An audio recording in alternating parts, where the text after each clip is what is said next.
Welcome dear students, welcome to this video. इस video में आज हम एड्स वाला जो टॉपिक है उसे कैरी फॉरवर्ड करने वाले हैं। हमने हमारे लास्ट वीडियो में देखा था कि what is AIDS and what are the causes of AIDS. AIDS जो है वो किन कारणों की वजह से होता है, ठीक है, और कौन सा वायरस है जो इस पर्टिकुलर डिसीज को कॉज करता है, ठीक है ना। ये जो भी डिसीज है इसमें आज जो हमको देखना है that is mode of transmission, कैसे ये एक से दूसरे को होता है, ठीक है। तो जो भी एड्स है इसका मोड ऑफ ट्रांसमिशन जो है यहाँ पे 3-4 पॉइंट्स दिए हुए हैं। इन कारणों की वजह से जो है वो एक पर्सन से दूसरे पर्सन में ये डिसीज जो है वो ट्रांसफर हो सकता है। सबसे पहला है unsafe sexual contact. Sexual contact जो है वो अगर अनसेफ है, अनसेफ मतलब जो है वो सेफ्टी के पॉइंट ऑफ व्यू से जो है वो अगर नहीं है तो ऐसे केसेस में जो है वो, या फिर मल्टीपल पार्टनर्स के साथ में अगर सेक्सुअल कॉन्टैक्ट है तो ऐसे केस में जो है वो एड्स एक पर्सन से दूसरे पर्सन को कैरी फॉरवर्ड होता है, ठीक है। इसमें क्या कहा गया, it includes oral, vaginal and anal sex. These are the different types of modern type of sex, ठीक है। तो ये जो भी है ओरल सेक्स हो, एनल सेक्स हो या फिर वजाइनल सेक्स हो, इनके थ्रू जो है वो ये डिसीज जो है वो एक पर्सन से दूसरे पर्सन को होता है। Then next is blood. Blood जो है, ब्लड के ट्रांसफ्यूजन, जो भी पर्सन है, जो इन्फेक्टेड पर्सन है, अगर उसका ब्लड जो है वो नॉर्मल पर्सन को अगर दे दिया जाता है गलती से, तो वो नॉर्मल पर्सन में वो वायरस जो है वो ब्लड के माध्यम से ट्रांसफ़र हो जाएगा। या फिर निडल जो ब्लेड होती है, सॉरी निडल जो इंजेक्शन के लिए यूज़ की जाती है, तो वो निडल जो है वो अगर बिना स्टेरलाइज किए अगर एक पर्सन से दूसरे पर्सन को सेम निडल जो है वो यूज़ की जा रही है for injecting any type of medicine या किसी भी कारण की वजह से, तो ऐसे समय में भी एक पर्सन से दूसरे पर्सन में ये डिसीज़ ट्रांसफ़र होता है। स्पेशली निडल्स जो है ये बहुत ही इंपॉर्टेंट रोल प्ले करती है एड्स को फैलाने में। In case of drug addiction, जिन्हें जो है वो नशा करने की आदत होती है, वो इंजेक्शंस के थ्रू अगर जो है वो नशा लेते हैं तो एक पर्सन जो है वो सेम पर्सन का ही जो इंजेक्शन है वो यूज़ करता है, ठीक है। तो ऐसे समय में जो है वो एक ही निडल जो है वो मल्टीपल लोग जो यूज़ करते हैं, और अगर इनमें से कोई इन्फेक्टेड है तो उसकी वजह से वो दूसरे को ट्रांसफ़र हो सकता है, ठीक है। तो निडल शेयरिंग की वजह से ये होता है। देन इसके बाद में फ्रॉम मदर टू चाइल्ड, माँ से भी बच्चे को हो सकता है। And the pattern is called as transplacental. Transplacental इसलिए क्योंकि प्लासेंटा के माध्यम से ही ये मदर से बेबी को ट्रांसफ़र होता है, ठीक है। तो यहाँ पे दो पॉसिबिलिटी है। एक, अगर वुमेन प्रेग्नेंट है, प्रेगनेंसी के दौरान अगर वो एड्स से ग्रस्त है तो ऐसे समय में उसका होने वाला बच्चा जो है उसे ये डिसीज़ हो सकता है। क्यों? क्योंकि हमने बहुत बार डिस्कस किया है कि जब माँ जो है उसके गर्भ में बच्चा पल रहा होता है तो माँ के खून के माध्यम से ही उसे सारी चीज़ें प्रोवाइड की जाती है, खाना, नरिशमेंट, जो भी चीज़ें। तो इस वजह से माँ का खून और जो बच्चा है उसका खून, बेबी का जो खून है या फीटस का जो खून है वो बहुत क्लोज कांटेक्ट में होता है, और इसी वजह से उनका जो सर्कुलेटरी सिस्टम है वो बहुत ज़्यादा क्लोज कांटेक्ट में होने की वजह से माँ के ब्लड में जो वायरस है वो बेबी के ब्लड में जाने की बहुत ज़्यादा पॉसिबिलिटी होती है। तो ये एक मोड है जिसमें माँ से बच्चे को ये डिसीज़ ट्रांसफ़र होता है। दूसरा, नरिशिंग मदर। अगर माँ जो है उसने बच्चा पैदा कर दिया है, तब तक के उसे एड्स नहीं था, लेकिन उसके बाद में अगर उसे एड्स होता है तो माँ जो अपना दूध बच्चे को पिलाती है, ब्रेस्ट फीडिंग करती है, उस मिल्क के माध्यम से भी, जैसे कि हमने लास्ट वीडियो में देखा था कि मिल्क में भी ये वायरस होता है, तो मिल्क के माध्यम से जो है ये बच्चे को ये ट्रांसफ़र हो सकता है। तो प्रेगनेंसी में या माँ से बच्चे को जो है वो ये डिसीज़ ट्रांसफ़र करने में दो हो सकता है। एक, या तो माँ गर्भवती है और उस समय वो एड्स से ग्रस्त है तो बच्चे को ये एड्स होगा, और अगर माँ जो है वो बच्चा पैदा होने के बाद में अगर एड्स उसे होता है तो वो दूध के माध्यम से उसे ट्रांसफ़र करती है, ठीक है। देन इसके बाद में अदर मेथड्स। ये जो है ये 3 मेन मेथड हैं जो डायरेक्टली ट्रांसफ़र हो रहा है फ्रॉम पर्सन टू पर्सन। इसके अलावा कुछ और भी दूसरे तरीके हैं जिनके माध्यम से जो है ये डिसीज़ फैल सकता है, जैसे कि एक्सीडेंटल निडल इंजुरी। अगर आप किसी डॉक्टर से अपना इलाज करवा रहे हो और उस डॉक्टर के पास में अगर जो है वो पेशेंट है, एड्स का पेशेंट है, और उसका यूज़ किया हुआ निडल गलती से उसे बिना स्टेरलाइज किए अगर आपको जो है वो उसी निडल से इंजेक्शन दे दिया जाए या यूज़ किया जाए आपके लिए, तो ऐसे समय में आपको वो एक्सीडेंटली ये डिसीज़ जो है वो ट्रांसफ़र हो सकता है। इसीलिए आप लोगों ने देखा होगा कि आजकल जो है वो यूज़ एंड थ्रो या फिर डिस्पोजल सिरिंजेस आती हैं, मतलब एक बार यूज़ करो और उसको फेंक दो। नहीं तो पुराना जो था, पहला का जो पैटर्न था, उसमें एक ही निडल होती थी डॉक्टर के पास में, या एक दो ही निडल्स होती थी, और उसे फिर वो जो है वो गर्म पानी में उबाल कर और फिर उसके बाद में दूसरे पेशेंट के लिए यूज़ करते थे। लेकिन जो है अब एड्स ऐसी खतरनाक बीमारी जो है वो इसकी वजह से फैल सकती है, इसीलिए बेटर जो है वो डॉक्टर प्रेफर करते हैं कि वो डिस्पोजेबल सिरिंजेस यूज़ करते हैं, मतलब एक बार ही वो इंजेक्शन और निडल का इस्तेमाल होगा, दूसरी बार नहीं, और उसे फिर फेंक दिया जाता है। ठीक है, तो निडल इंजरी की वजह से हो सकता है। Then artificial insemination with infected donated semen. अभी देखो, आप लोगों ने विक्की डोनर ये मूवी देखा होगा आयुष्मान खुराना का। उसमें जो है वो Ayushmann Khurrana who is the hero of the movie, उसका मेन जो फंक्शन उस मूवी में मतलब रोल दिखाया है, उसमें ये बताया है कि वो अपना सीमेन मतलब स्पर्म डोनेट करता है, जिसकी वजह से जिन लोगों को जो है वो नेचुरल तरीके से बच्चे नहीं हो सकते, उन्हें फिर आर्टिफिशियल इंसेमिनेशन मतलब आर्टिफिशियली उनके फीमेल के बॉडी में स्पर्म डाले जाते हैं और फिर उसके बाद में फर्टिलाइजेशन किया जाता है, मतलब बॉडी के अंदर फिर फर्टिलाइजेशन होता है। क्योंकि नॉर्मली जो है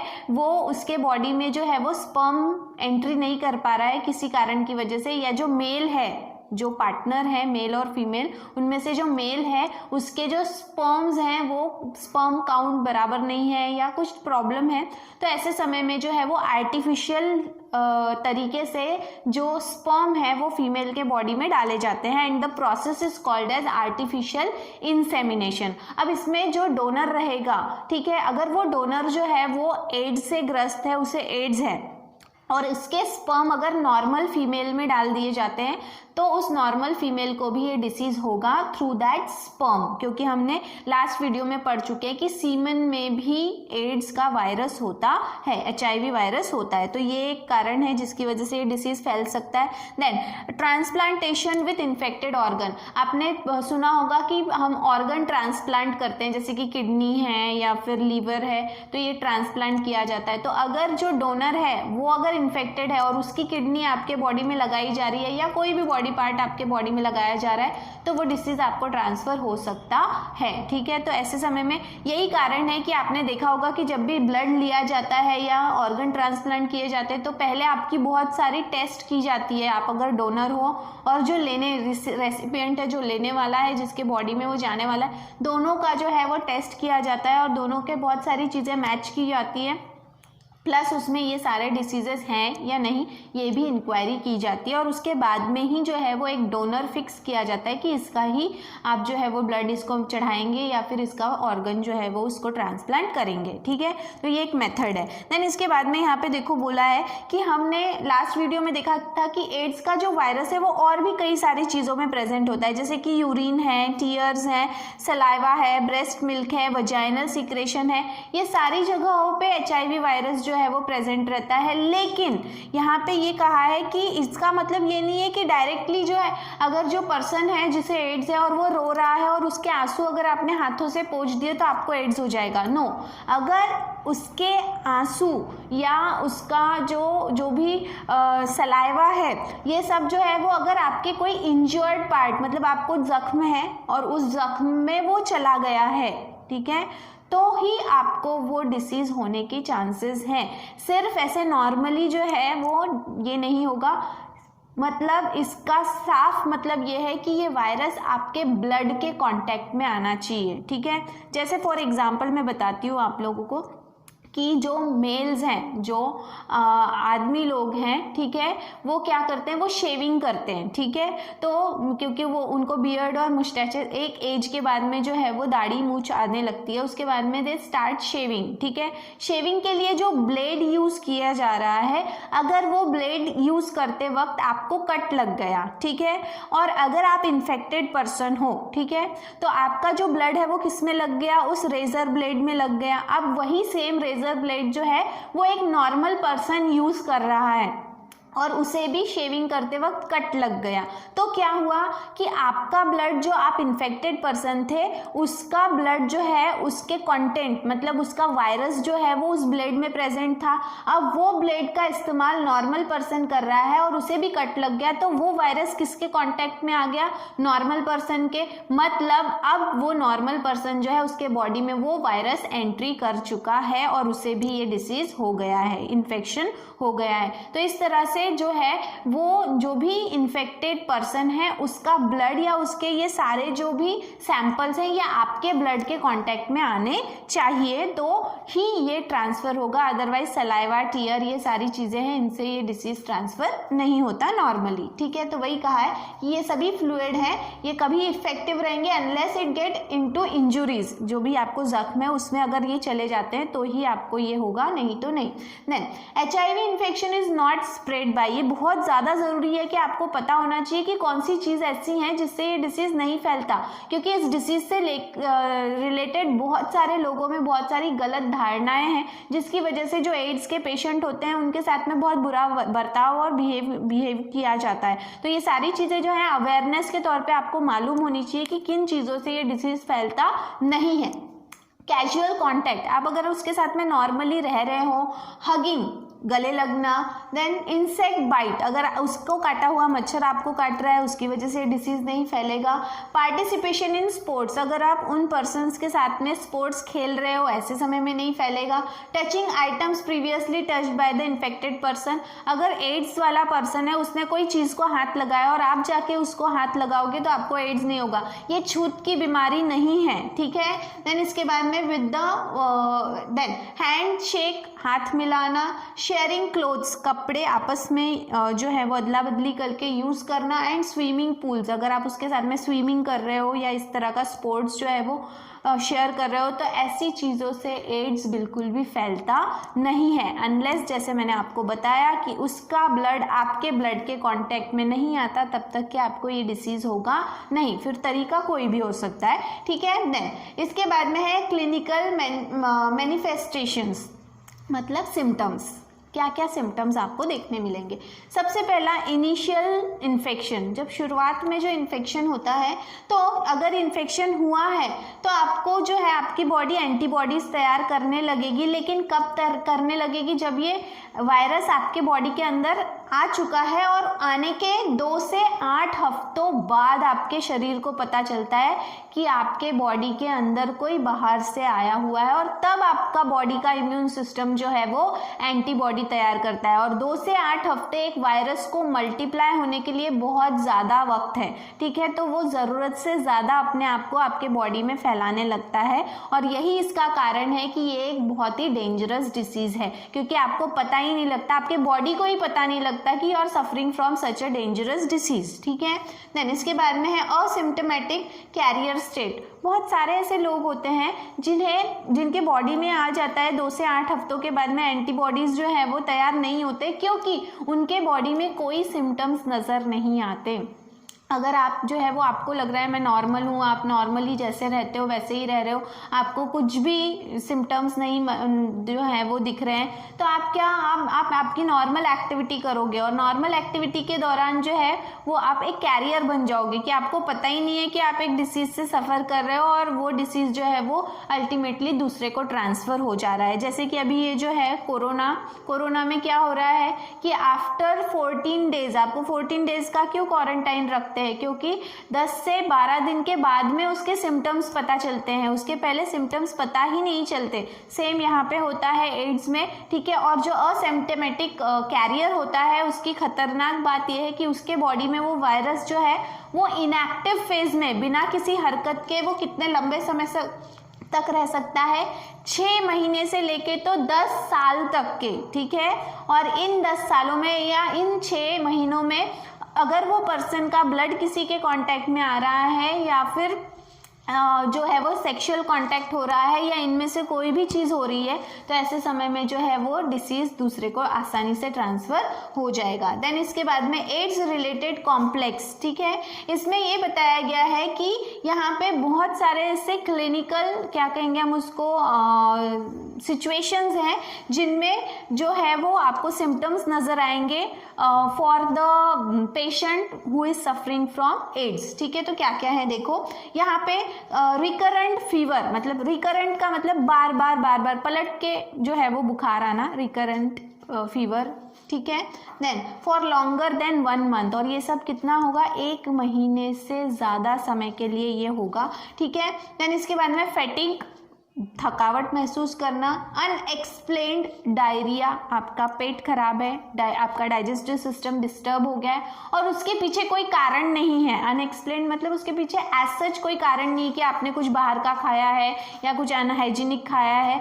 ठीक है, नॉर्मल आपका डाइट है फिर भी अगर ये हो रहा है, ये हो सकता है। नाइट स्वेटिंग जो है, रात में पूरा पसीने से लथपथ हो जाना, ये एक सिम्टम है। शॉर्टनेस ऑफ ब्रेथ, सांस लेने में तकलीफ होना। Loss of more than 10% body weight, आपका वजन जो है वो 10% से भी ज़्यादा कम हो जाना, मतलब इमीडिएट जो है वो आपका जो वेट है वो कम हो जाता है, तो ये इसमें देखा गया है। देन इसके बाद में एड्स जो है, एड्स ये स्टेज है, it is the last stage of HIV infection. HIV infection का सबसे आखिर स्टेज मतलब आपको एड्स हो गया। ठीक है, शुरुआत में क्यों एड्स क्यों बोल रहे हैं लास्ट स्टेज, क्योंकि एड्स का हमने फुल फॉर्म देखा है एक्वायर्ड इम्यूनो डिफिशियंसी सिंड्रोम। जब आपका इम्यून सिस्टम पूरी तरह से डैमेज हो जाएगा तब ये डिसीज आपके बॉडी में जो है वो स्ट्रांगली डेवलप हो जाएगा।